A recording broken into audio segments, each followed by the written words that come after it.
ফিলিস্তিনে ইসরায়েলি বর্বরতার প্রতিবাদে উত্তাল সামাজিক যোগাযোগ মাধ্যম। দ্রুত বেগে ছড়িয়ে পড়েছে all eyes on Rafa campaign. এই স্লোগান লেখা একটি ছবিও এখন ট্রেন্ডিংয়ে, অর্থাৎ সবার চোখ রাফার দিকে। মূলত রাফার শরণার্থী শিবিরে ইসরায়েলি হামলায় প্রায় অর্ধ শতাধিক নিরীহ মানুষের মৃত্যুর প্রতিবাদে ছড়িয়ে পড়েছে এই ক্যাম্পেইন।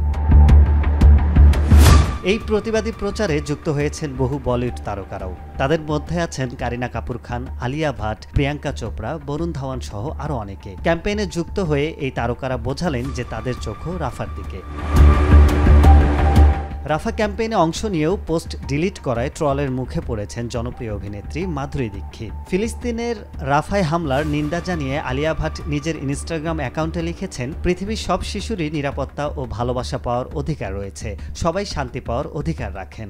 ফিলিস্তিনের পক্ষে দাঁড়িয়েছেন প্রিয়াঙ্কা চোপড়াও। সামাজিক যোগাযোগ মাধ্যমে all eyes on Rafa slogan লেখা ছবিটি শেয়ার করে রাফায় হামলার নিন্দা জানিয়েছেন এই অভিনেত্রী। অভিনেত্রী রিচা চাড্ডা লিখেছেন, এই অবস্থা দেখে যারা এখনও ইসরায়েলকে সমর্থন করছে তারাও ওই শিশুদের মৃত্যুর জন্য দায়ী।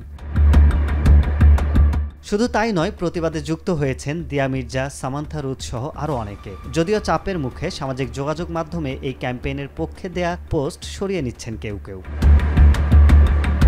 তবে এখনও বলিউডের 3 খান শাহরুখ, সালমান ও আমিরকে এই বিষয়ে কোনো বক্তব্য দিতে দেখা যায়নি। তাদের মতন মহাতারকাদের এই নীরবতার কারণ কি, সেটা নিয়ে ইতোমধ্যেই নেটিজেনদের মাঝে চলছে আলোচনা সমালোচনা। আরিফ হক, মাই টিভি অনলাইন।